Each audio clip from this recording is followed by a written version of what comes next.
Buenos días, muchísimas gracias por acompañarnos. Que ya dice el calendario es un miércoles 6 de marzo. Sí que va rápido esto. Señores, extensivos los saludos para todos los que nos están sintonizando sin importar dónde sea. El alcance de las redes sociales ahora ya no solo no nos permite decir, o no solo nos permite decir los de Estados Unidos, porque hay gente mucho más allá. Así que a todos un gran cariño, abrazo mañanero. Aquí ya estamos listos. Buenos días, Pablo Macchini, Nelson Rodríguez. Buenos días. Extiende los saludos a los amigos de Facebook Live que están acompañándonos siempre, que son los que utilizan sus dispositivos para seguir con nosotros cuando tienen que salir de la casa o de la oficina. Pero muy buenos días, gracias por la oportunidad. Gracias. Bueno, buenos días, buenos días. Yo tengo una amiga que nos monitorea por Facebook Live, ahí en su vehículo viene ella. Y eso no es así, Nelson, y eso es así. Los buenos días. Miren, gente de poca fe.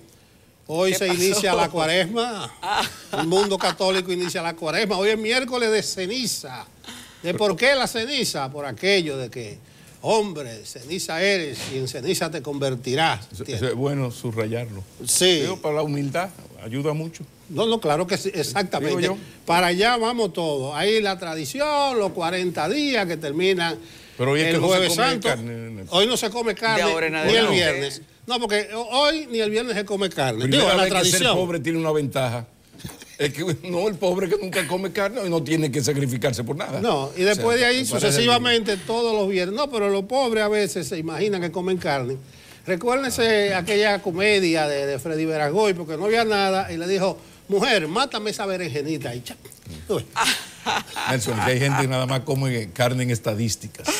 Oye, pero ahora que menciona a Freddy Veragoico, permítanme un lapsus, porque yo ayer me puse a hacer un ejercicio mental de recrear mi niñez y me puse a ver videos del show de Luisito y Anthony, los encontré en YouTube, digo miércoles, pero era una televisión que todavía te deleita. Y uno entonces tiene que seguir saludando esos recuerdos que han hecho tanto por la paz mental, porque sí que han sido buenos. Pero mire, la cuaresma tiene su cocorícamo. Usted recuerda que son los 40 días de Jesús en el desierto, a prueba, ¿verdad? A prueba, los 40 días antes de él hacer su aparición pública. Pero estuve viendo y me reí porque el color litúrgico de este tiempo es el morado. Y el morado significa luto y penitencia. Entonces, mira. Desarrolla tu idea, no estoy entendiendo. No, Amanecí más bruto de lo simplemente habitual. Hable con cualquier entendido que el color litúrgico de este tiempo de la cuaresma es el morado. Sí, pero el 14 de febrero tú nos dijiste que era un día rojo por el amor y que qué sé yo qué, ahora tú traes el morado justo hoy. Ajá, pero le va a sacar punto. Bueno, es para los católicos, ¿verdad? Eso es luto y penitencia, porque se hacen muchos votos en este tiempo, ¿no entiendes?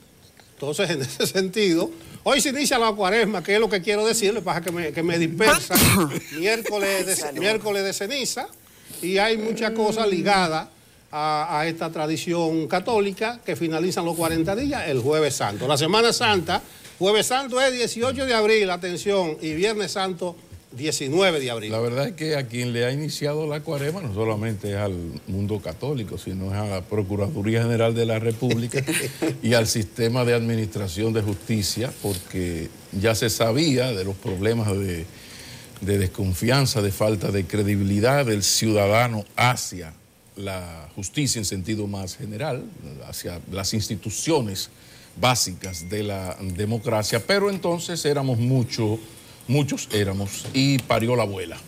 Y ocurrió lo que ustedes saben que ocurrió y que ayer lo comentamos ampliamente aquí. Pero esto va a ser un boomerang terrible, porque todo parece indicar que para nada se va a lograr el propósito de la afrenta, fallida afrenta, porque ha sido un boomerang. Rápidamente yo lo voy a leer así, titulares, rápidamente. Miriam Germán otra vez zarandeada. Abogados políticos y la Finjus reprochan al procurador. La jueza Miriam Germán fue sometida a espionaje. Procurador ataca a Miriam Germán durante la evaluación. Evaluación de jueces se torna personal y política. Sectores rechazan trato del procurador a magistrada Miriam Germán en el Consejo de la Magistratura, entre otros. Y si sigo, no termino. Entonces, esto es lo que se llama un boomerang. Ya se ha perdido incluso la sustitución del procurador. Hay que recordar que esto ocurrió en el Consejo Nacional de la Magistratura, que preside el presidente, no es una redundancia, pero además en su presencia lo hizo no el presidente de la Asamblea Nacional, del Poder Legislativo, o el del Tribunal Constitucional, que es absolutamente independiente y que el jefe del Ejecutivo no le puede decir lo que tiene que hacer ni decir. O sea, Danilo Medina no tiene que bajarle línea en ese Consejo Nacional de la Magistratura prácticamente a nadie, menos al que él nombró, que es el procurador. Entonces, por eso yo, con bastante indignación, decía ayer, y más bien lamentaba, primero por doña Miriam, pero también por la figura del presidente Danilo Medina, en el sentido de que son FAO, que es a él que se le pegan. Yo recuerdo una vez que hubo un cambio violento en una administración, en un periódico, cuando aquello de las quiebras, y el director, cuando llegó con las cosas muy encendidas, lo primero que hizo fue cancelar a una periodista muy, entre comillas, incómoda para el poder. Entonces yo le decía, insana virtud la de meter la pata.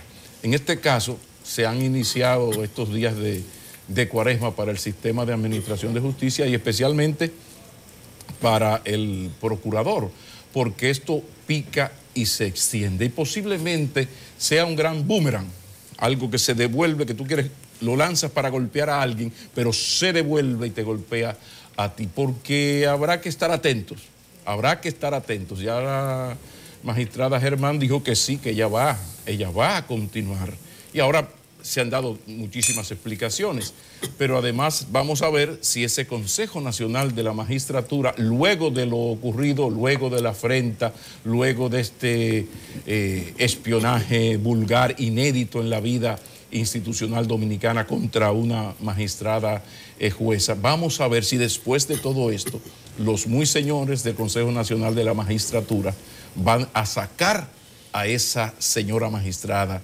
de la Suprema Corte de Justicia. Pero queda ahí la experiencia de que insana virtud la de meter la pata, porque cité titulares para no citar lo que hemos tenido que leer, incluso en algunos casos excesos innecesarios, pero qué duras han sido las redes sociales, cómo han reaccionado ante el abuso contra Miriam Germán. Alguien debe aprender de esta experiencia. Bueno, usted ha empleado en 2 ocasiones el término afrenta. Yo acuñé el de agravio. Hubo un agravio. Pero ha tenido algo bueno este ambiente tan maleado, y es la reacción enérgica de la sociedad. Si usted hace un paneo, una revisión, y va a ver que desde todos los litorales, académicos, económicos, sociales, políticos, se han pronunciado. Y principalmente desde el ámbito de la mujer. Entonces ha sido una reacción que es espontánea, y eso hay que subrayarlo. Entonces eso es muy bueno, porque se ve que la sociedad mantiene sus reflejos, e incluso que todavía en el país existe la capacidad de indignarse. Entonces, eso es saludable para el país, para su gente, para la democracia. Yo creo que no hay lugar a dudas de que el procurador se equivocó medio a medio. Fue en expresiones destempladas, poco elegante, además de violatoria de las reglas del Consejo. Y encima de eso yo creo que faltó a la decencia, entre muchas otras cosas, por tratarse de una mujer, y una mujer que tiene 45 años ejerciendo, y que es muy difícil que alguien en República Dominicana, no sé en qué otro país, pero en República Dominicana alguien pueda encontrar cola que pisar a Miriam Germán Brito. Entonces, en ese sentido, el error se torna mayúsculo. Yo ayer, mi experiencia personal la dije aquí. Yo nunca he tratado a la magistrada, pero desde los tiempos que uno militaba en la izquierda revolucionaria de este país, los tiempos duros, o sea, los tiempos duros, que uno cogió cárcel, uno cogió palo, uno tuvo que huir mucho en este país y todos rogábamos cada vez que caíamos presos o alguien era detenido que cayéramos en la sala de la procuradora, la jueza Miriam Germán. Era una mujer que enfrentaba, por eso decía que le pesa el ruedo de la falda. Los fiscales balagueristas, algunos, de ribetes históricos temibles, esa señora lo enfrentaba. Entonces hay un historial que no hay manera de pisotearlo, de mancillarlo. Pero ojo, ojalá que no se hagan extrapolaciones indebidas de esta situación. Su magnitud se le ha dado el ámbito en que ocurrió. Yo dije ayer que ese tipo de descalificaciones son muy comunes aquí, y no solo en las redes sociales, en radio, en televisión. Bueno, hablábamos del foro público, de triste recordación. Aquí hay muchos foros públicos. Incluso la vicepresidenta Margarita Cedeño dijo ayer, yo fui víctima. Y si usted recuerda, fue un escenario parecido. Muy parecido por vulgar. Por vulgar. Fue un Photoshop muy vulgar. No, pero además es vulgar el hecho, pero las implicaciones de descalificación, de dañar la honra, de acusarla de algo que no fue. Entonces, alerto porque ya estoy advirtiendo unos vientos politizadores, gente tratando de sacar ventaja, que eso es un plan de Danilo Medina, que eso es un plan para sacar a la magistrada jueza de la Suprema, para que no llegue a la presidencia, para sacarla de la segunda sala, de la sala penal, que ella dirige, la sala penal, ahí es que van los casos pesados de corrupción. Entonces yo creo que se están distorsionando la cosa, hay mucha habladuría y además manipulación. Entonces se agarra un hecho concreto y se comienza a hacer distorsiones. Lo primero es que por la mente a nadie le pasó o le podía haber pasado que a la magistrada la iban a sacar de la Suprema con una evaluación. ¿En qué pudo haber fallado? No sé. En eso de no tener complacencia con algunas esferas del poder, tal vez en cosas de ese tipo, pero en el ejercicio íntegro, cabal, y la capacidad que tiene, no había manera de que se pueda mover ahí. Pero no puede haber ningún plan para sacarla de la presidencia, como dicen algunos analistas, que yo no entiendo a algunos analistas, porque el presidente de la Suprema o la presidenta, ahora cuando termine el proceso, el 2 de abril, según el cronograma, es el Consejo de la Magistratura que va a escoger quién va a presidir la Suprema Corte. Entonces, en ese sentido, no va a ser ningún sorteo, sino la mayoría del Consejo va a decidir quién va a presidir. Y también va a escoger al primer y al segundo vicepresidente. Entonces, eso va a salir de una votación de la mayoría. Y lo tercero, sobre su permanencia en la sala, el Pleno o el nuevo Pleno se reúne e integra la sala de la Suprema. Es decir, que nadie puede decir que ahora que eso es para que quede fuera, porque ¿cuál va a ser la composición final de la Suprema y qué votación habría en el Pleno? Yo llamo la atención al respecto, porque aquí ya vienen mucho de lo que siempre hablamos, de posverdad, que se agarra un hecho y se comienzan a sacar derivaciones y conclusiones. Pero me remito al principio. El procurador cometió un agravio imperdonable, de que lo quiten o no lo quiten. Yo creo que es justo que se pida su destitución, cosa que imagino, dudo que vaya a ocurrir, por lo menos en este instante. Por eso, Nelson, yo hablaba de prueba de fuego para el presidente, para el gobierno del PLD, para el PLD que controla las instituciones, porque precisamente ahora está el país muy atento a lo que haga un Consejo Nacional de la Magistratura que lógicamente controla el PLD, es decir, el presidente, salvo Paliza y doña Josefa Castillo, los demás están en la línea del PLD, miembros del comité político. Entonces, la decisión que se tome ahí es inevitable pensar que es una decisión política del PLD. Entonces, bueno, ¿qué va a pasar después de esto? esto hay que prestarle mucha atención porque hay que recordar de dónde vienen estos rencores. Ay, hombre, uno que decía aquello de que nunca es buena, mata el alma. La venganza nunca es buena, mata el alma y la envenena. Entonces parece que hay un cocorícamo. Ustedes recuerdan, porque uno habló mucho de eso, cuando aquello de los encartados, recuerden aquel show de mal gusto, donde a las 5:30, 6 de la mañana se le tiraron decenas y decenas de militares a unos encartados, sospechosos de. Y aquello ocurrió algo inédito en la vida institucional de la justicia mundial, porque fue la primera vez que el propio Ministerio Público mandó sus guardias y mandó sus cámaras, grabó, luego editó y él mismo se lo pasó a la prensa. En este caso, lo más que se hace es que tú informas a los medios la noche anterior a tu fuente y dices, mira, dile a don Osvaldo para que sepa que vamos a hacer una actividad grave, mañana hay algo importante, llámate a Albanelli para que se dé, y así a los diferentes medios. Aquí no, aquí fue, ellos grabaron y editaron, y aquello fue no el acabose, sino el empezose del acabose. ¿Por qué?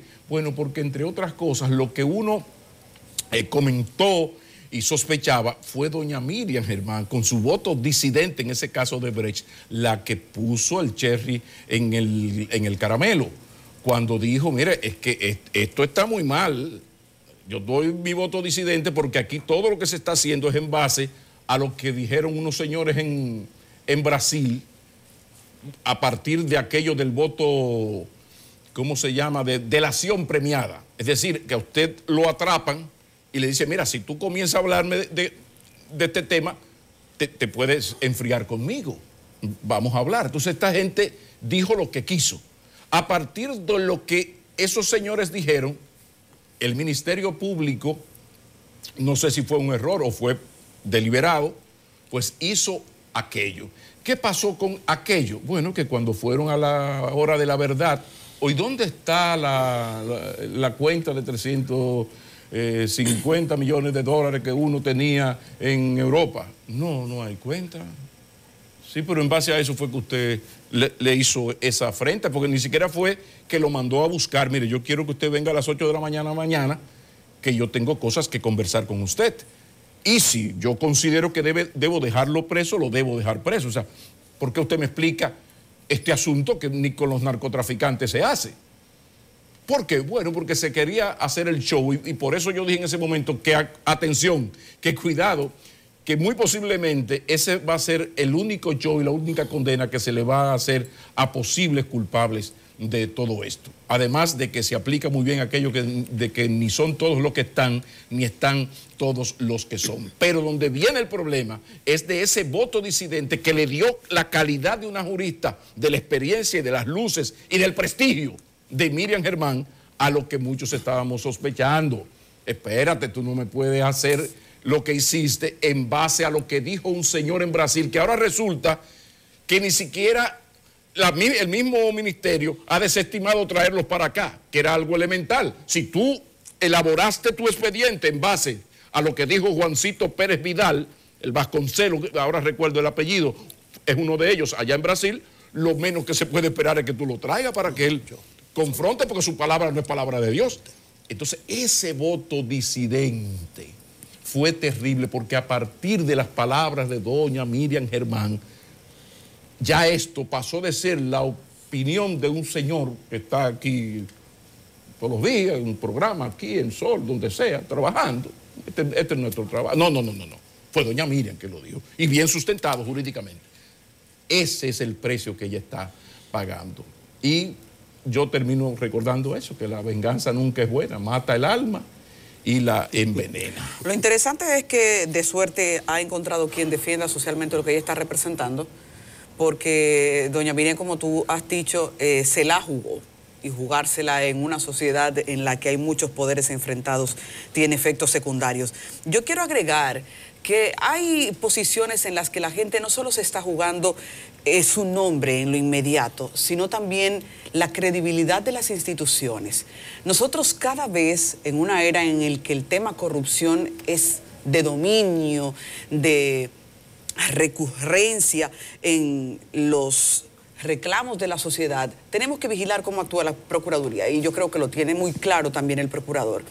Las actuaciones que cometió, dando una violación, una exhibición muy mala de la violación de la ley, dejan mal parado al ministro de Justicia, que se supone conoce la ley, y uno a estas alturas quiere asumir que él conocía que estaba violando la ley. De alguna manera entendió que el show político estaba por encima de eso. Ya ahí entro en mi especulación, porque es que no puede ser que un ministro de Justicia no conociera cuáles son los términos legales de una actuación de ese peso y de un escenario tan importante como el Consejo Nacional de la Magistratura. Uno entiende que una vez es que se tienen que leer cuál es su código.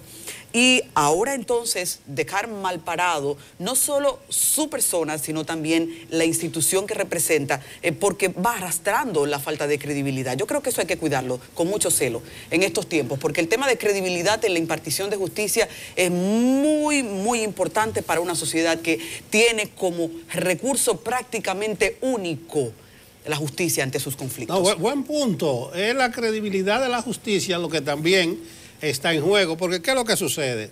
El procurador es el que hace la acusación, o sea, no a Miriam Germán, en los casos es el que recolecta la prueba.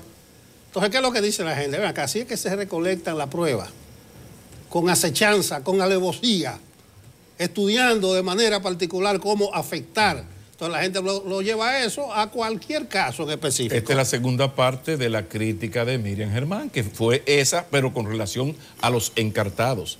Yo no veo en esos expedientes las pruebas para llevar a juicio a estos señores. Y cuando entonces cada uno fue llevando punto por punto, se iban cayendo. Una serie de excesos que uno no va ahora a citar, errores de poner como declaración jurada lo que no era declaración. Aquí se habló largo de eso. Entonces, ese primer round, viene ahora al segundo, mucho más torpe y más afrentoso que el anterior, porque aquí estamos hablando de una persona que, como bien decías, durante 45 años, ni borracho ni loco, se había atrevido nadie a tocar el buen nombre de la magistrada. Entonces, la víctima elegida no fue la mejor, no fue la mejor. Sí. Con posverdad y con Goebbels por en medio, no fue la mejor. Uno se pregunta, ¿cómo pudo evitarse eso? Uno está escuchando las especulaciones, la conjetura, las extrapolaciones y politización, como decía. Entonces decía alguien, bueno, Danilo debió pararlo en seco. Ahí de por medio, tal vez hubo una falta de conocimiento a fondo del reglamento. Porque cuando él habló anónimo, ayer hablábamos que el mismo párrafo 1 del artículo 26 habla que no se permiten anónimos. Entonces alguien debió pararlo.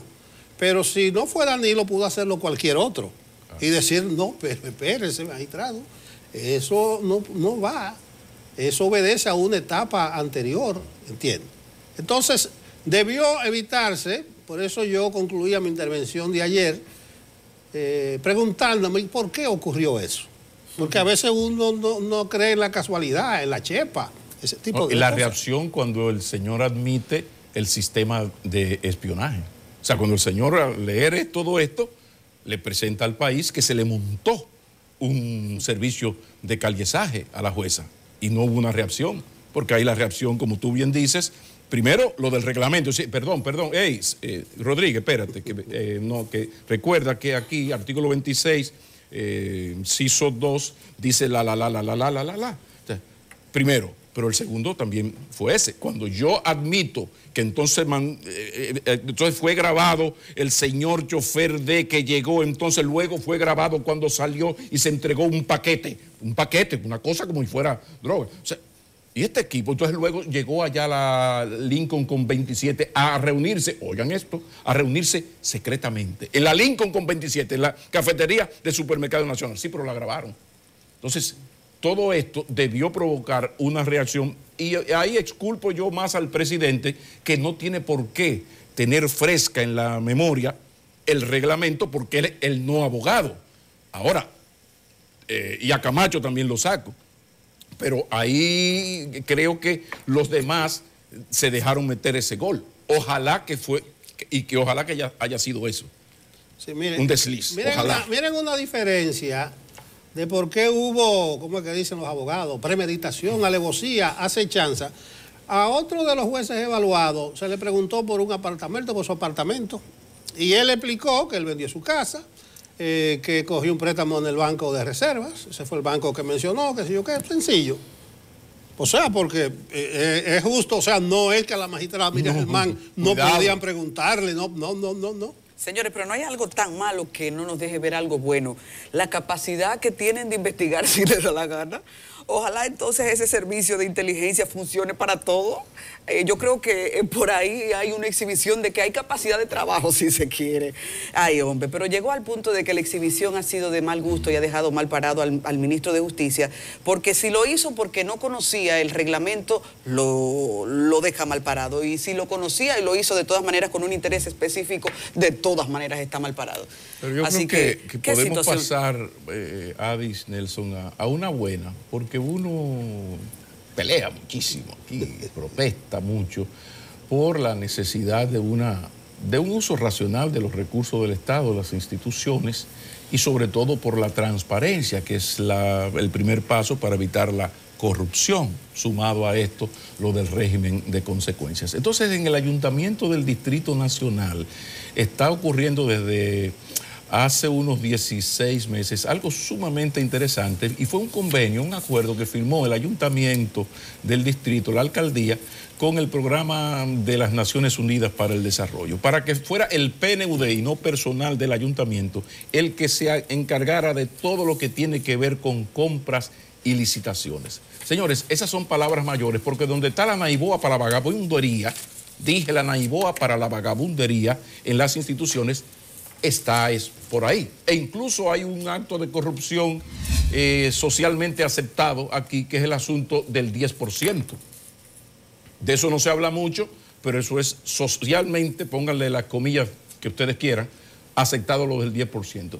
El resultado de esto es que el ayuntamiento, solamente en el contrato de aseo, el aplicar ese nivel de transparencia por el PNUD, que no tiene que ver con PLD, con PRM, los compañeritos de la base, no. Se ahorró cerca de 800 millones de pesos.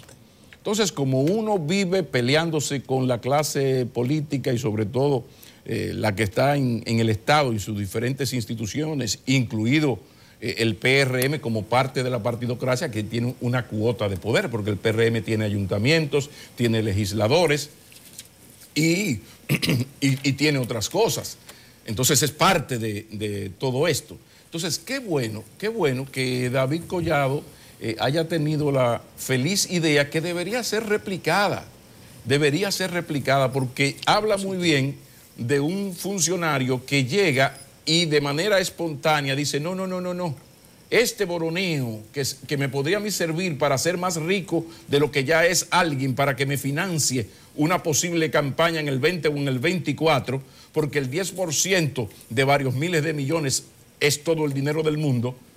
En vez de hacer eso, este alcalde lo que hace es que entra en este acuerdo con el PNUD. Entonces a mí me parece muy bien, quería destacarlo especialmente y dejar la idea de que esto es algo que se podría ampliar más allá de la alcaldía del distrito, porque, insisto, cuando la alcaldía del distrito acepta que sea una institución del prestigio del PNUD, el sistema de las Naciones Unidas, el que se encargue de compras y licitaciones, está dando una gran demostración de honestidad, porque muy posiblemente esos casi 800 millones de pesos que se han ahorrado en estos 16, 17 meses, hubiesen ido casi legal, entre comillas, legalmente a los bolsillos de alguien, que son esos alguienes son los señores que uno luego ve como un político y dice, ven acá, ¿y de dónde ha sacado el candidato Nelson Rodríguez? Sí, el de CRN, porque él es candidato a senador de Santiago, y yo veo como que está, aquí él tiene 15 vallas a 100,000 pesos cada uno, mensuales. ¿Y de dónde ha sacado ese dinero? De ahí que sale. O sea, cuando usted ve una gente que dice, adiós, y todo tu cuarto, pero es por este tigre tiene 6 meses aspirando a que lo tomen en cuenta a ver si logra ser precandidato de un partido. ¿Y de dónde sale eso? De ahí sale el dinero. Entonces, como uno está aquí para, entre otras cosas, hacer eso, nosotros somos de manera no autorizada los representantes de ustedes en medio de toda esta manera de cosas. Entonces, por eso uno quiere destacar eso, celebrarlo y ojalá que esto se amplíe, porque esos casi 800 millones de pesos pudieron ir a las manos de alguien que luego, generoso y solidario, hubiese apoyado o va a apoyar las aspiraciones de David Collado si es que las tiene.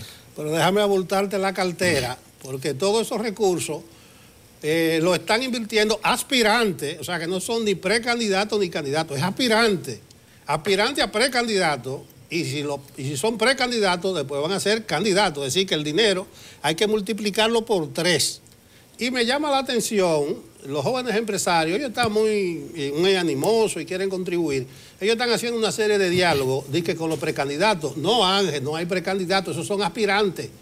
Cantidad, multiplicidad de aspirantes. Debieron esperar, ni siquiera a los debieron esperar a que los partidos elijan sus precandidatos o sus candidatos para hacer este tipo de diálogo, porque lo están entrevistando a gente que aspira.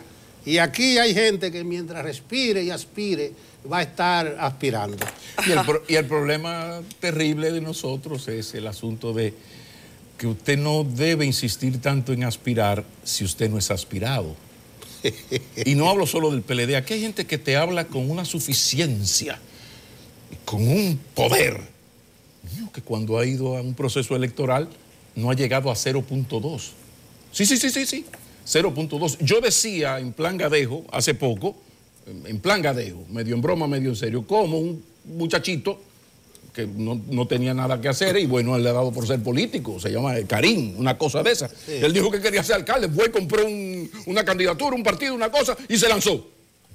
Resulta que sacó más votos solo en el distrito que 11 de los 26 partidos que compitieron a nivel nacional. Entonces, resulta que Karim, ese Karim, que usted le puede decir lo que usted quiera, Karim tiene más autoridad. Y cuando vino aquí, bienvenido, señor Karim, como está usted, siéntese, diga, opine de lo que le dé su real deseo. Más que gente que tiene 30 años y que te habla a ti como que está representando al pueblo y no se representa bien ni él mismo. Entonces, aquí hay que pensar muy bien el asunto de aspirar y ser aspirado. Por eso es que yo digo que el asunto, el grave problema que hay en el PLD es que usted sale a buscar y pregunta y vuelve a preguntar y solo son 3. Esto es Danilo, Leonel, Margarita y todos los demás allá, algunos que ni se ven. Entonces, bueno, personalmente yo tengo ahí, entre ese grupo hay un par de personas que yo admiro y respeto muchísimo, que lamento muchísimo que las cosas no, o sea, que el aspirar no vaya con el ser aspirado. Pero la política, como la vida, se nutre de realidades. Igual que cuando me quieren ningunear, a Hipólito Mejía, yo le digo, vete al paso, porque es que cuando tú sales a la calle a preguntar, en el PRM nada más hay 3. Luis Abinader, Hipólito Mejía y de a poquito David Collado que viene subiendo. Entonces, hale cualquier crítica a Hipólito Mejía, no, que no se retira. ¿Y por qué se va a retirar si los políticos son como los cantantes? ¿Por qué el Jibarito de Lares todavía viene a cantar? Bueno, porque cuando Jibarito de Lares viene, uno cancela lo que sea y se va a oír al Jibarito de Lares, al Lina. Ahora, si el Jibarito de Lares no lleva a nadie lo contrata. Con la política pasa igual. Aquí hay gente que uno quiere muchísimo y admira más, que están fuera, se han prácticamente retirado de las aspiraciones presidenciales. Porque ya perdieron el deseo. No, porque cuando se ha medido, están en eso 0.4, 1.2. ¿no? Entonces aquí hay que tomar en cuenta el asunto de aspirar y ser aspirado. Esos problemas que tiene Margarita Cedeño a lo interno del PLD, especialmente en el comité político, tiene que ver con eso, resquemor de no haber sido. este asunto de no saber perder y de entender que a la gente usted le tiene que hacer upgrade. Entonces, ¿qué ocurre? Que aquí hay gente que no se repone, y con David Collado está pasando igual. No se repone de ver que en la realidad, no en su deseo, en la realidad, cuando usted mide a los PLDistas, esta señora está. Cuando mide a los PRMistas, este joven está, que ni parece PRMista, porque él parece como que ustedes ven a David Collado y usted no lo ve bregando que PRM dijo, que Hipólito, que Abinader, tal. Entonces eso, el que quiere aprender un poco de la experiencia, que aprenda, pero termino insistiendo en esa parte. Hay que ser un poco humildes y entender cuándo usted es aspirado y cuándo no, porque aquí hay gente que uno quisiera que no estuviese peleando por una candidatura presidencial. Más de uno. Pero resulta que cuando usted va y marca, no pasa del primero o el segundo lugar. Tenemos una noticia buenísima, entra en el carácter de las buenas. Antes de pasar con esa, ¿han oído ustedes un ruido sobre educación que sería interesante que se cure antes de que pase a llaga? Porque hay una versión de los hechos de que el ministro Navarro no entregó al actual ministro de Educación y que eso estaría provocando que no haya un punto de partida para empezar la gerencia. Tenemos ahora mismo a la vista a dos grandes gerentes, Antonio Peña Mirabal y también quien fuera el ministro de Educación anteriormente, Andrés Navarro. Y Navarro ha hecho la tarea en todos los casos en los que ha tenido una responsabilidad pública. No sabemos si esto efectivamente es cierto, yo no sé si ustedes han escuchado estas versiones, pero se está sembrando como una quisquilla por ahí.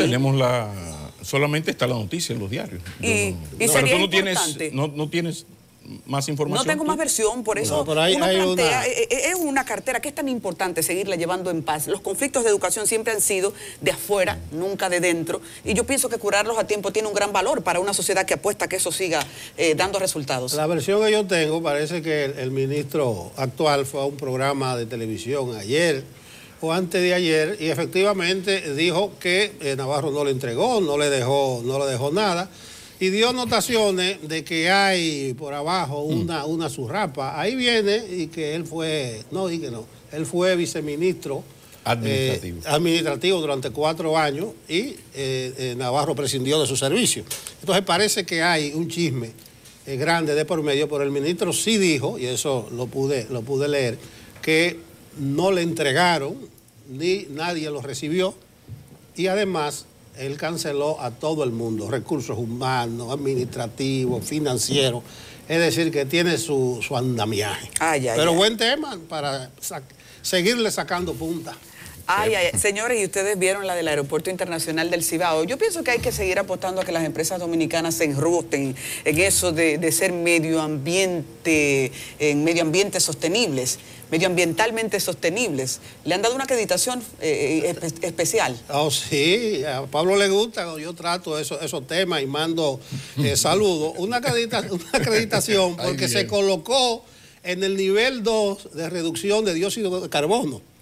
Eso lo entrega un programa que se llama Aeropuerto Carbón, y coloca, en cuanto a la reducción de los efectos de gases invernaderos, al aeropuerto de Santiago entre los 6 principales de América Latina. Recuérdense que a mediados de febrero ya ellos llegaron a más del 80% con 3 megas que tienen de energía fotovoltaica, o sea, solares. Es decir que ahí están. Ayer era el Día Mundial de la Eficiencia Energética y ahí hay un ejemplo de eficiencia.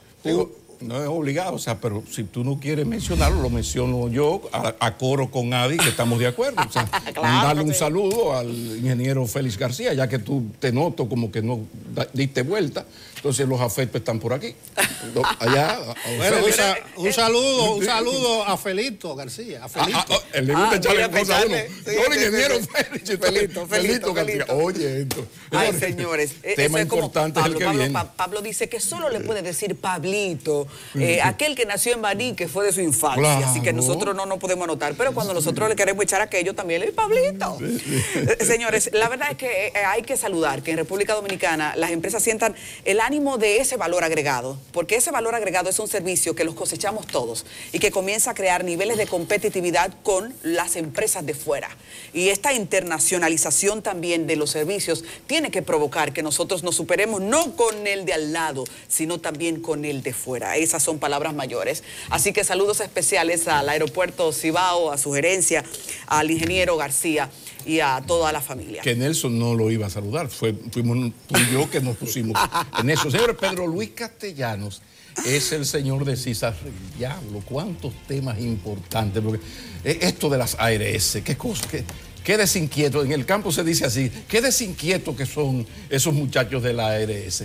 Y tal parece que el Estado Dominicano, el gobierno, está decidido, digamos que era hora, de un poco revisar, organizar, modificar esa ley 8701 en lo que tiene todavía de cambiable, de necesariamente transformable, porque años después, más de una década, pues tiene una serie de inequidades en contra de los intereses de las mayorías. Pero me parece todo un lujo que uno pueda hablar con el doctor Pedro Luis Castellanos, que como les digo es el superintendente, o sea, el matatán de salud y riesgos laborales. Qué Así bueno. es, y fíjense ustedes, aunque ya tenemos una ley de seguridad social que es mayor de edad, gran cantidad de los trabajadores no sabe qué puede reclamar en materia de sus derechos laborales. Así que hay muchísimo que hablar con él y luego de esta pausa entonces tenemos este plato fuerte. No se mueva.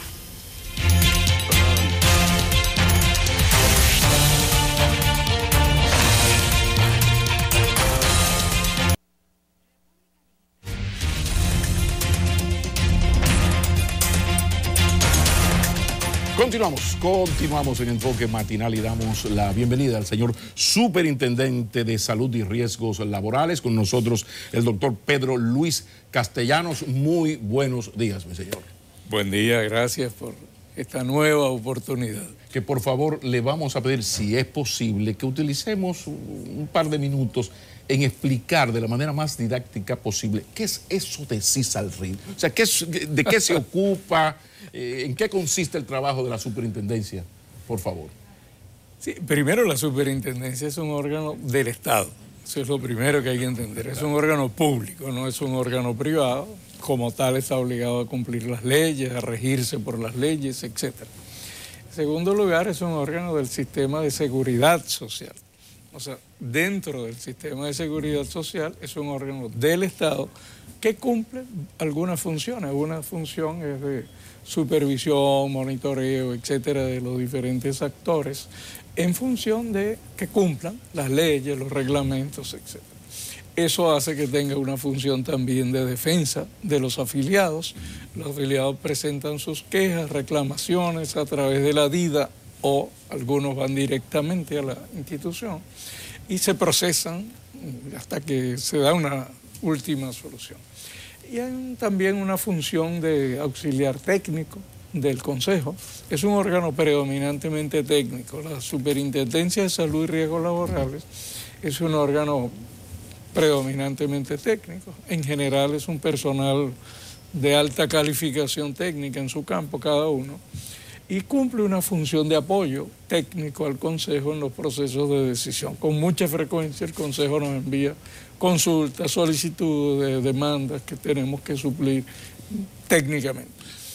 Bueno, como órgano del Estado, además, obviamente estamos comprometidos con el cumplimiento de lo que son las regulaciones del Estado y el sistema de planificación del gobierno, ¿no? O sea, la Estrategia Nacional de Desarrollo, el Programa de Gobierno, Desarrollo Sostenible, etcétera, etcétera. Es un órgano del Estado que, por lo tanto, es un ejecutor de las políticas públicas dentro del sistema de seguridad social. Toca velar por los derechos de la ciudadanía dentro del sistema. Bueno, yo quisiera también que nos aclarara. Claro, dentro del marco de las leyes y los reglamentos. Nos aclarara, porque yo tampoco logro entender qué es lo que pasa, cuál es la diferencia. Ustedes sometieron al Consejo Nacional de la Seguridad Social una estrategia de atención primaria en el régimen contributivo.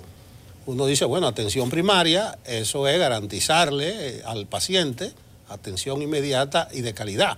Pero hay una férrea oposición del colegio médico, de los dueños de clínica y de las asociaciones o sociedades médicas especializadas. Que es el colegio médico también. Que hablan incluso de huelgas, si eso se aprobaba en el Consejo de la Seguridad Social. ¿Qué busca esa estrategia y por qué la oposición radical? Bueno, ¿por qué la oposición? Habría que preguntar a los que se oponen. Pero déjame aclarar algo. Antes que nada, el sistema de seguridad social no tiene servicios. O sea, el sistema de seguridad social, particularmente el seguro familiar de salud, contrata servicios, contrata prestadores. La ley prohíbe que los órganos del sistema tengan servicios y manejen servicios. ¿Cómo contrata? Contrata a los prestadores para garantizar a los afiliados aquello que está en el catálogo. Acuérdense que es un seguro. Es un seguro, tiene un catálogo, lo que está en el catálogo está cubierto por un determinado costo, que es el per cápita que se entrega a las aseguradoras. Entonces, el instrumento básico que define cuáles son los derechos de los afiliados y cuál es la obligación de las ARS, los servicios que están obligados a contratar para brindarlo a sus afiliados, es el catálogo de servicios, de prestaciones, ¿no? Que el catálogo lo aprueba el Consejo Nacional de la Seguridad Social. Por lo tanto, lo que está en el catálogo es un derecho de los afiliados. Lo que no está en el catálogo, no hay manera de obligar a los ARS o a los prestadores que lo tienen que cubrir para los afiliados. La ley establece que ese catálogo, estoy hablando de la ley del 2001, que ese catálogo tiene que estar organizado por distintas componentes, uno de cuyos componentes es el primer nivel de atención y la atención primaria, los servicios de atención primaria como estrategia, que en esencia es prevención y promoción de la vida saludable. Bueno, por distintas razones, desde el año 2001 eso no se cumplió. Lo que el Consejo hizo, Consejo Nacional, es que solicitó a la superintendencia hace un poco más de un año que le presentara una propuesta de cómo incluir en el catálogo garantía de esos servicios, de esas prestaciones, que son un derecho de los afiliados porque está en la ley. Y lo que se presentó fue una propuesta de ese tipo. Ahora, la otra cosa que me gustaría aclarar es, no es verdad que es una propuesta para el régimen contributivo.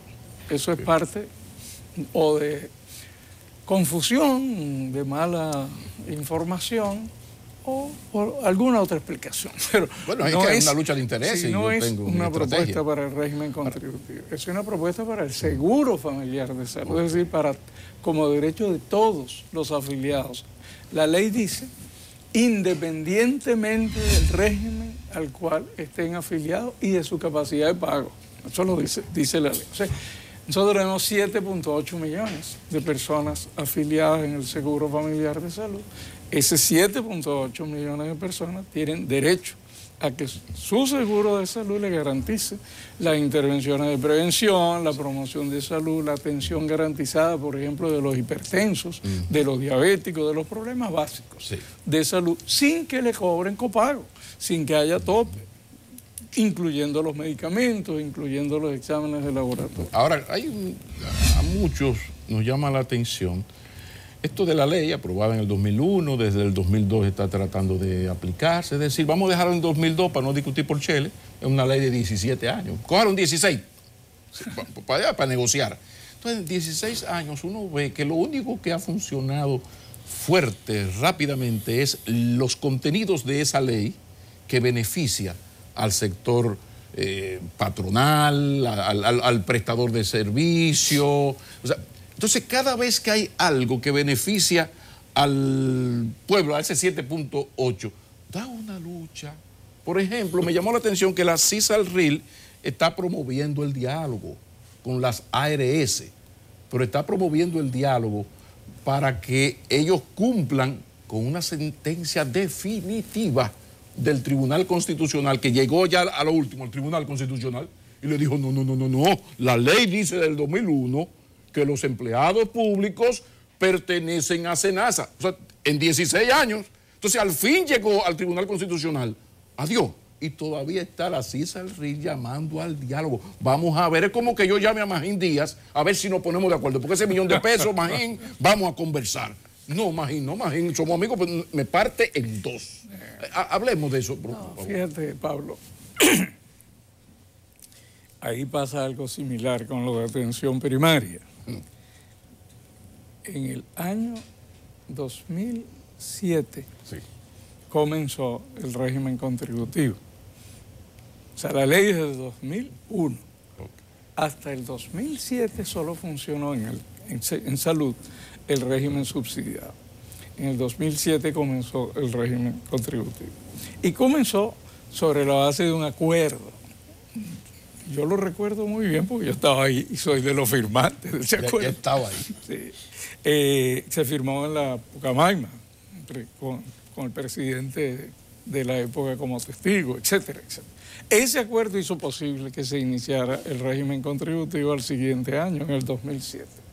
Parte de ese acuerdo fue un catálogo inicial de prestaciones, que es lo que se llama PDCS, y en uno de sus artículos estaba ratificado lo que la ley establece a propósito de los trabajadores del Estado, los servidores públicos.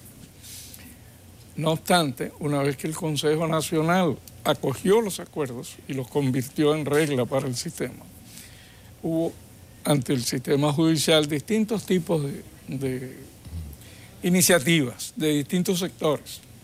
Esas iniciativas en aquel momento algunas terminaron en la Suprema Corte de Justicia, porque ustedes recuerdan no había en esa época Tribunal Constitucional. Y la Suprema Corte de Justicia sentenció que no es inconstitucional, porque el argumento es que ese artículo algunos sectores lo consideraban inconstitucional. La Suprema declaró que no es inconstitucional. Que en ese entonces era la más alta instancia. Y tenía funciones el Tribunal Constitucional. Exacto. En una de sus salas. En una de sus salas, exacto. Luego que la nueva Constitución entra en vigencia y que hay el Tribunal Constitucional, otros sectores retoman el tema de la supuesta inconstitucionalidad del artículo 31 y de las decisiones que tomó el Consejo y la Superintendencia para aplicar ese artículo 31. Pero ¿y quién le aceptó a esos sectores el que sometieran de nuevo algo que tenía la cosa de irrevocable categoría, de irrevocablemente juzgada? En ese momento fue el tribunal, lo que hoy es el Tribunal Superior Administrativo, que se llamaba Contencioso Administrativo. Pero lo que hizo la Suprema en su sala. Pero lo que otorgó fue un amparo, no fue que revocó la decisión de la Suprema, sino que solicitaron un amparo porque había una fecha. Ustedes saben que se busca la vuelta a la cosa y otorgó un amparo. Ese amparo llegó al Tribunal Constitucional en dos oportunidades, porque fueron dos procesos, y en esas dos oportunidades el Tribunal Constitucional ratificó la idea de que no es inconstitucional y que hay que cumplirlo. ¿Cuál es la situación actual? Porque dialogamos. Sí. Bueno, en primer lugar, nosotros siempre preferimos dialogar antes que confrontar, porque nos parece que el Estado tiene la función de gobernar. Sí, pero la y gobernar esencialmente es hacer cumplir lo que pasa es que si en la lista de medicamentos no está mejoral y yo exijo un mejoral, dice Maquinini, vete al paso. Que mira, aquí la ley dice que por aquí que rige y ahí no está mejoral. Vete para tu casa. Ahora, cuando son sectores poderosos, vamos a ver, espérate, un bajadero, vamos a lubricarlo, oiga qué bonito, a lubricarlo jurídicamente. Una figura un poco. Sí. Venga acá. No, mira, ¿cuál es la situación actual? Por favor. Déjame informarle a la opinión pública que hay un sector que volvió ahora al Tribunal Superior Administrativo pidiendo nuevamente un recurso administrativo en contra de las decisiones del Consejo y de la Superintendencia para paralizar todo proceso hasta tanto el tribunal decida si procede o no esa solicitud que hicieron. ¿Cuál sería en este momento la situación? Bueno, la decisión del Tribunal Constitucional repuso la vigencia de las normativas que la superintendencia había emitido. Por lo tanto, la superintendencia no tiene que emitir ninguna nueva resolución. Lo único que está pendiente es que el Consejo decida las fechas, cómo proceder, etc. El Consejo es un órgano, no es tanto un órgano técnico. El Consejo Nacional de la Seguridad Social es un cuerpo colegiado en el cual participan distintos sectores, del sector empresarial, sector sindical, sectores gremiales, profesionales, el Estado. Y por ley, el Consejo necesita consenso para poder tomar decisiones. Este es uno de los errores de la ley, porque un órgano de tanta responsabilidad obviamente tendría que tener algún mecanismo que le permitiera avanzar cuando no haya consenso absoluto. Ahí es que entra el poder de veto. Porque consenso no es exactamente. O sea, el poder de veto daña todo. Lo que se llama veto. El Estado quiere tomar una decisión para favorecer a las grandes mayorías. Eso es como Rusia y China y Estados Unidos. En el Consejo de Seguridad. El Consejo de Seguridad. Más o menos. No, la gente lo entiende bien porque en estos días se están vetando uno a otro. Uno al otro. Ustedes hablaban de sectores... Bueno, en este caso no es tan descarada la cosa, pero más o menos. Pero ustedes hablaban... Para que el Consejo pueda tomar decisiones. Ustedes hablaban de sectores poderosos. No, pero déjame terminar esta idea porque es importante, fíjate. Como el Consejo tiene que tomar decisión ahora para definir la aplicación de estas cosas, nosotros queremos ayudar al Consejo a que proceda con las decisiones que le corresponden. ¿Qué es eso?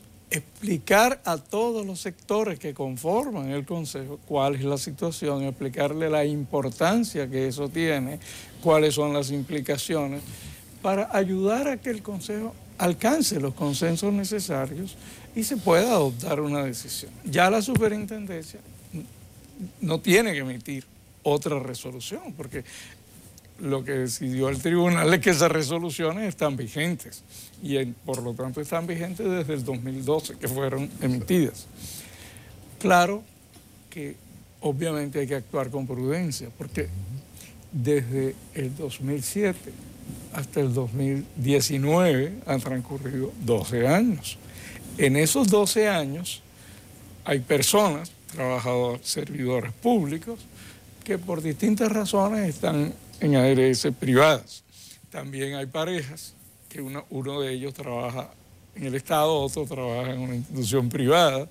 En fin, hay situaciones que hacen que tenga que serse prudente y revisar y analizar casos para no violentar derechos de los afiliados, porque lo que queremos es que se cumplan derechos de los afiliados. Y es un número importante de personas, no es un número pequeño. El número, nosotros en los estudios que hemos hecho, podría estar involucrado, sería mínimo alrededor de 150.000 personas como afiliados principales, y con sus dependientes podría pasar de los 400.000 personas. Sí, déjeme hacerle... Entonces queremos ser prudentes. Nosotros creemos que la ley debe cumplirse, creemos que ya no hay discusión desde el punto de vista jurídico, pero el tema es que hay que hacerlo de manera que no genere un caos dentro del sistema, sino que sea ordenado, que se pueda hacer de manera que favorezca a los afiliados. Sí, déjeme hacerle dos preguntas por el precio de una, que tienen que ver con la superintendencia. Sale más barato así. El presidente Medina sometió dos proyectos el 28, lo anunció el 27, inmediatamente el 28. Está el asunto de la modificación de la Ley de Seguridad Social y la disolución del IDSS. Esos dos proyectos, en múltiples aspectos, tocan a su superintendencia. Sin duda. Sí, sin duda. ¿Qué usted puede decirnos, no solamente de las expectativas, sino de lo que se está diciendo, de que se van a perder derechos adquiridos en el IDSS? Mire, bueno, en primer lugar, yo creo que fue un paso valiente en primer lugar, pero sobre todo un paso muy a favor de que se fortalezca la protección social, digamos. Esperemos que eso prospere, porque eso estaba engavetado de hace 2 años y no sé qué avispa le picó a Danilo que lo sometió ahora. Ojalá que haya un consenso, por eso yo hablé ahorita de sectores poderosos de por medio, pero siga. Bueno, no, yo decía que me parece que es muy positivo que el señor presidente haya tomado ese paso. Son efectivamente dos proyectos de ley, porque son dos temas ligados, vinculados, pero que pueden manejarse separadamente en el Congreso. En primer lugar, el primer proyecto de ley, que es el que presentó realmente ese mismo día. El otro lo presentó después. Es un proyecto fundamental. Se refiere a fortalecer la tesorería de la Seguridad Social, la DIDA, que es la Dirección de Defensa de los Afiliados. Claro, una pobreza, haga el paréntesis ahí, ¿qué pobreza tiene la DIDA? Fresco, denle su chelito, ni una campaña de publicidad pueden hacer. Ninguno de los dos. Mire, la tesorería tiene la responsabilidad no solo de recabar el dinero y manejarlo, que yo creo, nosotros estamos convencidos que lo hace muy bien. Además, permítanme un pequeño paréntesis, en televisión es complicado eso de hacer paréntesis, pero mire, esa es una de las cosas positivas de nuestra ley. Eso fue un invento dominicano. Los otros países que tienen sistemas parecidos no tienen o no tenían una tesorería centralizada. Por ejemplo, Colombia, que el sistema de salud nuestro se copió mucho de Colombia, no lo tenía. Entraron en una crisis de tal envergadura que casi quebró el sistema colombiano y crearon una tesorería a imagen de la nuestra. Bueno, teníamos una tesorería, pero la tesorería que tiene responsabilidad no solo de recabar, sino de perseguir los fraudes. De acuerdo a la ley, tienen la responsabilidad de identificar fraudes en las cotizaciones, la evasión y la elusión en las cotizaciones. No tiene personería jurídica y no tiene presupuesto. Vive de la caridad pública y no tiene dientes. O sea, no tiene régimen de consecuencias. No tiene consecuencias. Entonces, lo que hace la ley es darle personalidad jurídica y garantizarle un financiamiento para que pueda cumplir con... Y lo mismo con la DIDA. Lo que nos lleva entonces a la posible, que Dios ampare... Pero esa ley tiene otra cosa muy importante, discúlpame, que después de tu comentario quisiera aclararlo, que es la posibilidad de que más de 100.000 trabajadores se reincorporen al sistema. Luego puedo explicar por qué. Hacia allá vamos, porque hay una intención, una decisión de revisar esa ley. La ley de la seguridad social.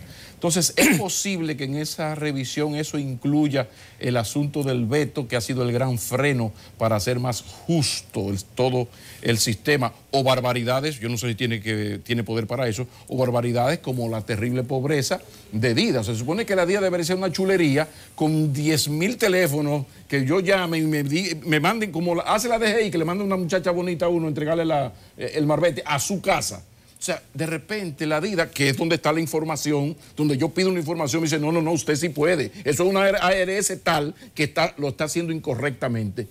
Hábleme de esa modificación. ¿Se va a hacer un poquito más justo? Eso es parte de la ley. Por favor. Pero me gustaría precisar que el hecho de que haya empleadores que se retrasan en el pago, al retrasarse en el pago, la ley actual tiene unos intereses por mora que son muy altos, son leoninos. Probablemente cuando se puso para que fuera disuadir que la gente no quisiera retrasarse en los pagos. Y la mayoría lo cumple, se ha hecho. Pero llega un momento que si tú dejas de pagar 2 meses, el monto de la penalidad es tan grande que ya tú no puedes pagar. O sea, y además ocurre que la mayoría de esos empleadores que están retrasados, como la mayoría de las empresas afiliadas al sistema de seguridad social, en realidad son empresas muy pequeñas. Están también los ayuntamientos, algunos ayuntamientos, pero la gran mayoría son empresas pequeñas, empresas de 10 trabajadores, 5 trabajadores, 20 trabajadores, que no pueden. No van a poder pagar esa mora. Entonces lo que hace la ley es que le dice, muy bien, bueno, suponiendo que se apruebe esa ley en el Congreso, te vamos a quitar la mora, pero paga lo que debes. Y el régimen de consecuencias lo endurezco, para partirte en dos si no me paga, porque los impuestos. Sí, a partir de allí, se propone modificar ese monto. La garra. Ya no para los deudores, sino en lo suficiente, pero se le da personalidad jurídica a la tesorería para que pueda perseguir y hacer lo que la ley llama cobro compulsivo, cuando un empleador se retrase en el pago. Entonces, esa es la primera ley. No, indudablemente es una ley tremendamente positiva que va a ayudar a resolver muchas cosas dentro del sistema de seguridad social. La otra, la del Instituto de Seguro Social. Eso está planteado desde hace mucho tiempo, en la misma ley 2001. Es que la pobre ley 2001 tiene tantas cosas que no se ha podido cumplir. Bueno, esa ley le dio 10 años para que se reestructurara. Bueno, no fue posible por distintas razones. En este momento, el Instituto Dominicano de Seguro Social, primero, hace ya más de 2 años, no tiene ningún servicio. Algunas personas han interpretado que se quedarían en algunos sectores sin atención médica. Es que hace más de 2 años que el Seguro Social no tiene servicios porque pasaron al Servicio Nacional de Salud a raíz de la ley 123.15. O sea, pasaron todos los servicios de salud del IDSS, pasaron al Servicio Nacional. La red pública. En segundo, por lo tanto, no tiene servicio, no cambia nada de eso, o sea, en términos de la prestación de servicios. Tiene una administradora de riesgo de salud, el Seguro Social, que cuando inició con la ley tenía como casi 300.000 afiliados. Tiene 30.000 ahora. Y cada semana disminuye. Cuando una ARS reduce sus afiliados, reduce sus ingresos, porque el único ingreso legal que una ARS tiene es lo que recibe por el número de afiliados que tiene, el per cápita que recibe. Si tú tienes 200.000, recibes ingresos por 200.000. Si tienes 30.000, tienes ingresos por 30.000. Entonces, si tu ingreso se reduce a esas magnitudes y tú no reduces los empleados, los gastos administrativos, etcétera, tú vas directo a la quiebra. O sea, entonces, esta ARS requiere necesariamente un proceso de reordenamiento administrativo. Nosotros estamos acompañando ese proceso. Muy probablemente la ley, si se aprueba, implicará entonces que esta ARS hay que deshabilitarla, y eso es un proceso, hay un protocolo para eso que efectivamente la superintendencia tiene que cumplir, lleva a cabo acompañando el proceso. Lo otro que tiene el IDSS actual es lo que se llama el autoseguro, que es un descuento que se hace a los pensionados del Estado para garantizar un seguro de vida a largo plazo. Eso perfectamente lo puede manejar el Ministerio de Hacienda, porque de hecho es quien está manejando todos los temas de pensiones y jubilaciones del Estado. Entonces ya no tiene razón de ser el IDSS. Lo que haría esta ley es completar ese proceso, digamos, de reestructuración, garantizando a los afiliados y a los trabajadores la protección de sus derechos laborales, la reubicación, la recalificación, etcétera, es lo que dice el proyecto. Y a los afiliados a la ARS, lo que el proyecto plantea es que en primera instancia se le va a garantizar su cobertura pasando a SENASA. Pero si no quieren ir a SENASA, pueden ir a la ARS que quieran. En ese caso. En ese caso. Porque la ley 8701, ya no está, le garantiza la libertad de escogencia de la ARS a la cual ellos deseen. Superintendente, muchísimas gracias. Invítenme otra vez y hablamos de los otros temas. Ya yo en confianza, ya metido en confianza, le iba a preguntar, ¿hay una decisión de aplicarlo del sistema de atención primaria? Y recordarle también que el PLD controla absolutamente el Congreso. Pero no el Consejo. Y cambió, no digo en cuanto a las modificaciones de la ley, el PLD cambió la Constitución en 48 horas. ¿Usted se afilió a SENASA? Yo. Sí. En la superintendencia varios están afiliados. Ojalá que la próxima entrevista... No hemos querido presionar para que ocurra hasta que no se termine definitivamente el tema judicial. pero nosotros todos iremos a cenar. La próxima entrevista será cuando ya sea modificada esa ley, entonces vamos a hacer casi una fiesta aquí, sobre todo cuando se hagan los debidos cambios. Muchísimas gracias, señor superintendente. Doctor Pedro Luis Castellanos nos ha acompañado. Continúa Enfoque Matinal por CDN.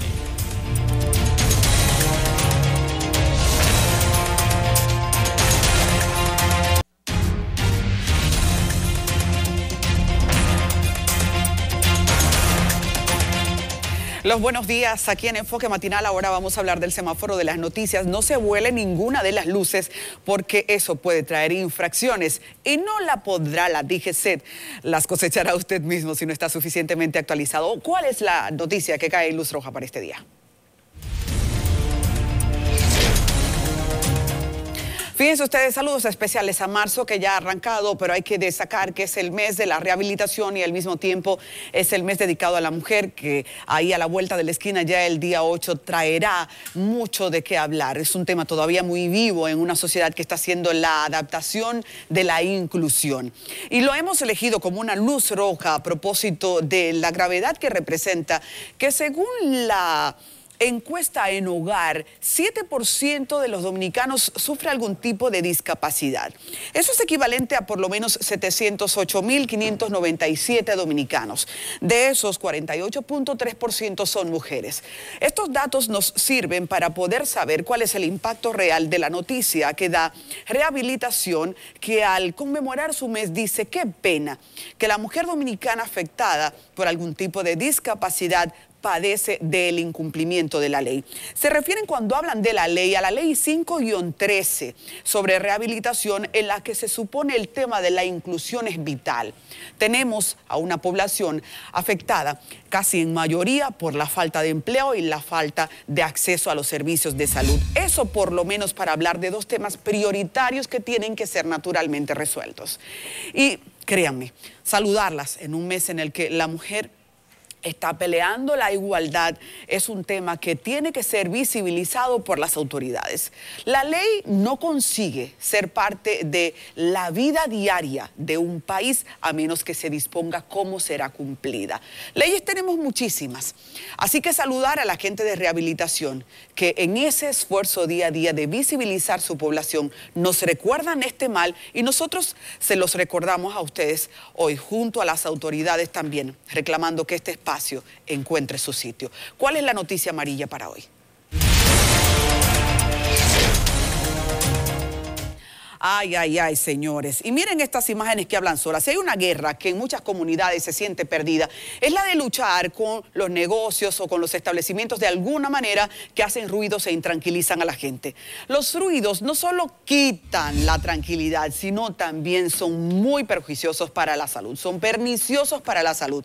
Pero esta nueva de hoy es la aprobación de modificaciones a la ley 287-4, que se supone es el marco legal para el control de los ruidos en República Dominicana. Yo creo que no faltaba una ley más.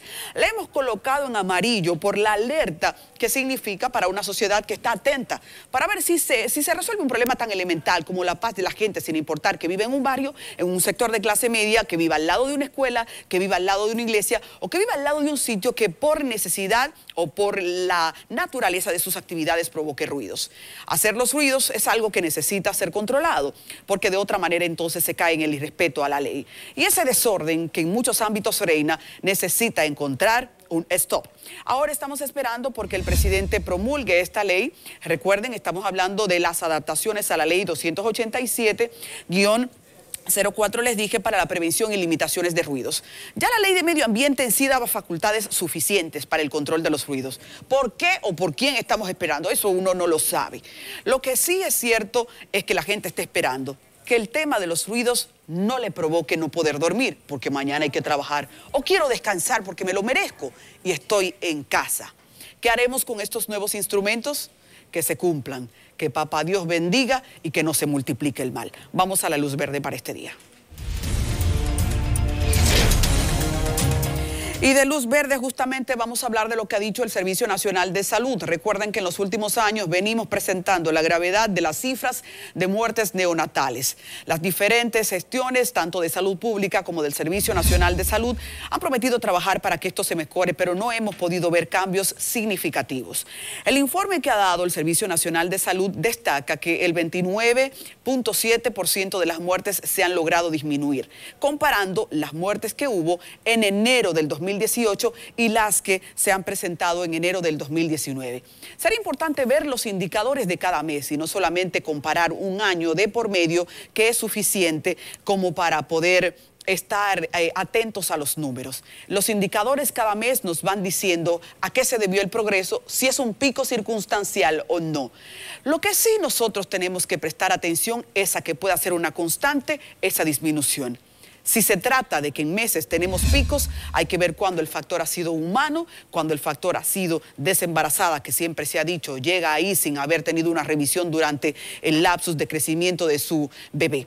Pero es un tema que nos mantiene con puntos muy rojos, con versiones negativas de la salud en República Dominicana. Avanzar en un aspecto nos merece luz roja. Seguimos atentos, no obstante, para que esto se mantenga. Saludos al Servicio Nacional de Salud. Hasta aquí, con cariño, el semáforo del día. Que parecía ser una diversión, o por lo menos hay muchos que lo tienen como una gran diversión.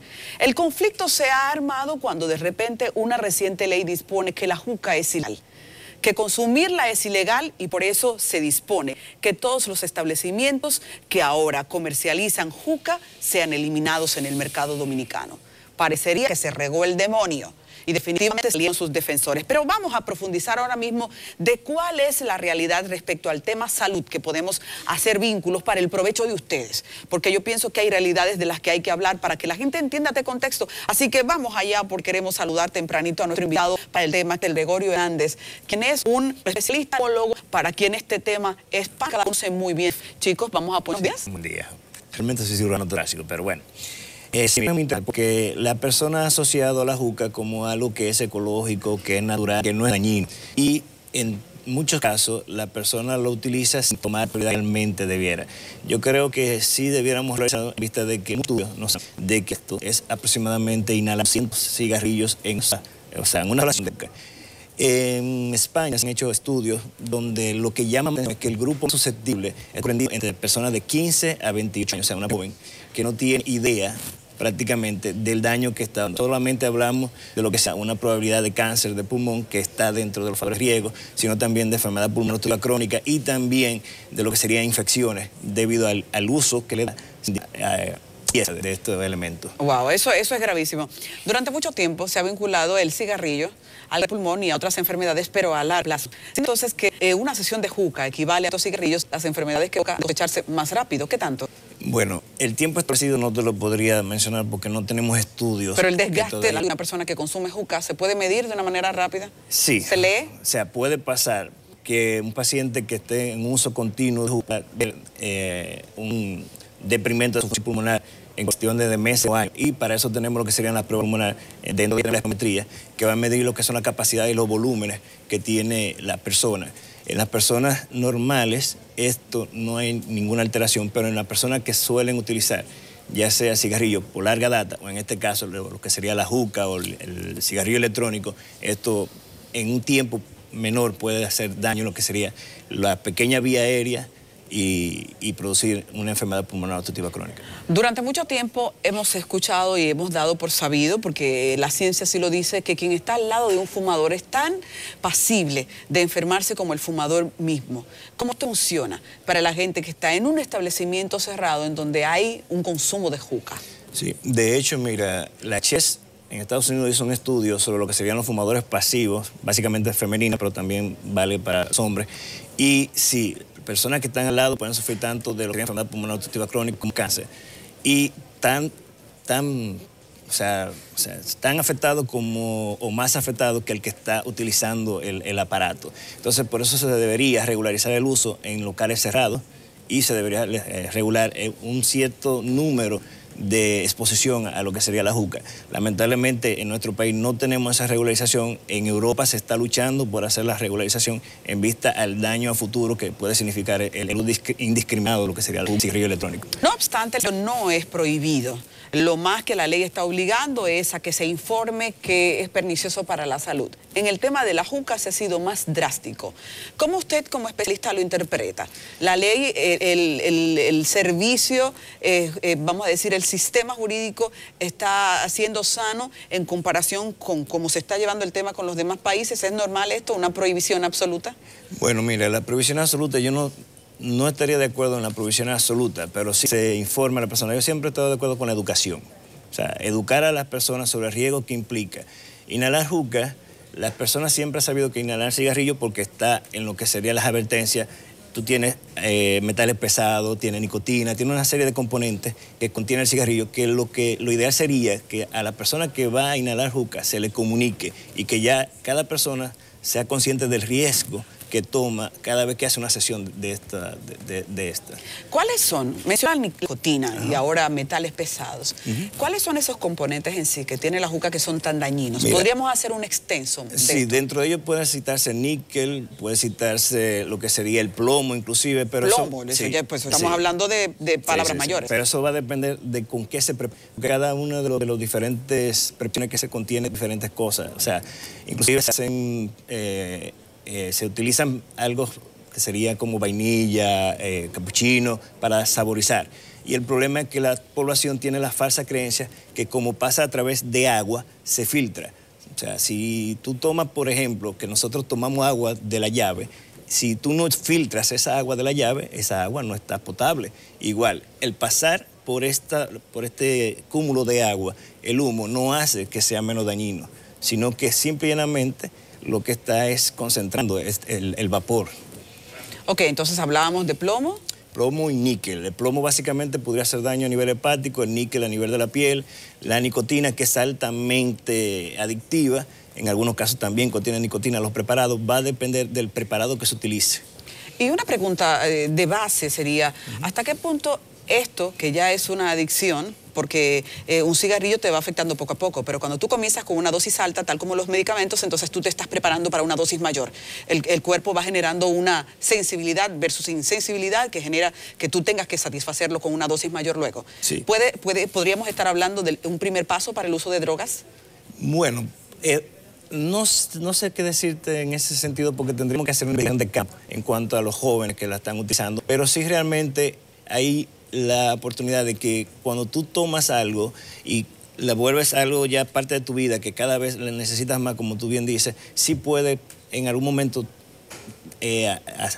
acaecer que tú sientas el deseo de probar algo más fuerte. Y bueno, sí, en ese sentido se pudiera ser eso, pero eso habría que hacer un estudio de campo para saberlo. Nos estamos hablando con el doctor José Gregorio Hernández, un hombre que es especialista en los temas de cáncer del pulmón, y hemos elegido el tema de la juca para conversar con ustedes a propósito del debate que en República Dominicana hay por la prohibición absoluta de la juca y los defensores. Una pregunta, ¿esta práctica de juca es al mismo tiempo un deporte, por llamarlo de alguna manera, poco salubre, porque la gente comparte de boca en boca sin un lavado previo el consumo? ¿Cómo esto también representa un riesgo? Sí, realmente, por eso te decía y te comentaba que hay enfermedades infecciosas, pueden ser hongos, la enfermedad mononuclear, o sea, hay muchas enfermedades que se pueden transmitir porque no hay el debido manejo de lo que serían los aparatos que se utilizan para el consumo y generalmente es un aparato que se utiliza en un grupo de personas, a veces familiares, a veces amigos, y realmente todo el mundo lo comparte sin conocer al riesgo que se está enfrentando. No, y a veces entra en coro en una mesa sí. Y hay desconocidos. Tú estás ahí de boca en boca con gente que ni sabes sí. quién es, los que la practican. Y lo que tú comentabas de las personas que están de manera pasiva, que prácticamente están teniendo el mismo daño sin ni siquiera ser de las personas que están utilizando la juca. En los recientes diagnósticos de cáncer que usted ha visto, cáncer del pulmón, sí. Supongo que ese es un historial. ¿La gente reporta consumo de juca? No. Ahí eso es un tema que sería muy bueno hacer hincapié y por eso hablo de la educación que se debe brindar. Las personas ven el fumar juca como algo que no tiene nada que ver con fumar cigarrillo. O sea, no asocian el uso del juca a enfermedades pulmonares, a cáncer, a infecciones. O sea, lo ven como algo natural. Por eso decía que una de las cosas, o una de las campañas que se está desarrollando en España actualmente es vender la idea de que se haga control de la misma y que no se le diga a la persona que esto es algo natural y que es algo que no afecta a la salud. Hablando de enfermedades del pulmón, me veo tentada a preguntar sobre el cigarrillo electrónico y la carga que tiene respecto al fumador común. Es prácticamente parecido de la juca. Realmente no hay datos de la carga como en la juca, porque es algo que es novedoso, pero sí realmente produce el mismo daño, porque lo que tenemos es que en la vía aérea el humo afecta de cualquier forma, ya sea humo que sea producido por un cigarrillo o el humo que sea producido por el vapor de agua. Esto va a irritar la mucosa y produce cambios que al final degeneran o en enfermedad pulmonar obstructiva crónica o en cáncer en algunos casos. Y también, otra de las cosas que hace, nosotros tenemos un sistema de cilios, que son como si fueran unas microvellosidades, que hacen un barrido de lo que son las secreciones, los mocos que tenemos dentro de los pulmones, y el uso constante de este tipo de sistema hace que esos cilios fallezcan, o sea, se mueren, y no hay un correcto barrido y puede hacer propensa a la persona a infecciones de vía aérea, incluso neumonía. Doctor Hernández, para cerrar pregunto, en los pacientes que usted tiene de cáncer del pulmón, ese historial, ¿con qué mayormente se está relacionando? Con el uso del cigarrillo. El uso de cigarrillo. El uso de cigarrillo. O sea, está demostrado. Entonces, aunque no hablemos de que esa gente, porque la juca es una moda nueva, exacto, y desarrollar la enfermedad tomará un tiempo, aunque hablemos de que esa gente no consumió juca, directamente sí consumió los mismos elementos que tiene una juca y que en su tiempo provocaron la enfermedad, ¿verdad? Sí, sí. O sea, está demostrado desde hace tiempo, hay factores, el cáncer pulmonar es multifactorial, o sea, hay múltiples factores que actúan, pero el más demostrado es el uso del cigarrillo. Y el uso del cigarrillo, tenemos que para usar juca es lo mismo que usar cigarrillo, pero a gran escala. Todavía peor. Sin entonces control, porque incluso, no sé, el otro día escuché con asombro una persona que decía que un joven amanecía fumando juca y todavía a las 10 de la noche estaba fumando juca. O sea, el descontrol que hay por el desconocimiento del daño es increíble. Vamos a cerrar con su consejo, doctor, para la gente. Bueno, el consejo sería que si tiene algún tipo de adicción a este tipo de nueva moda, que busque lo que sería la consulta de cesación tabáquica, que lo tenemos en el país. O sea, hay varios centros, incluyendo el INCAR, que ahora mismo tiene lo que es la consulta de cesación tabáquica, porque las personas ven esto como algo normal. No es algo normal, es una adicción y se debe controlar. Vamos a despedir así entonces al doctor José Gregorio. Lo pueden conseguir en CEDIMAT, también en el CAR y en el Hospital General de la Policía. Muchísimas gracias por tu país, muy útiles. Continuamos con Enfoque Matinal. Muy bien, señores, yo recojo, compañeros y compañeras, me voy a comer un bacalaíto haciendo honor al inicio de la cuaresma. ¿Cómo? Hoy no se come carne. Vamos a levantar campamento. Lo que tenemos, si levantemos campamento y atención, digo, lo que somos creyentes de la fe católica, ustedes hagan lo que quieran. Bueno, yo lo de comer no, pero lo de enviar un abrazo grande a José Monegro y el equipo del día, que está de aniversario. Happy birthday. Excelente. No le gusta que le digan José Patricio Monegro, el señor director del periódico El Día. Todas están cacareando ese aniversario merecido. Señores, gracias por un regalo lindísimo por el cual uno todos los días se entrega para que queden bien informados. Así que mañana a las 7, aquí estamos. Pero en CDN ahora continúa toda una programación que usted no puede perderse. No se despegue.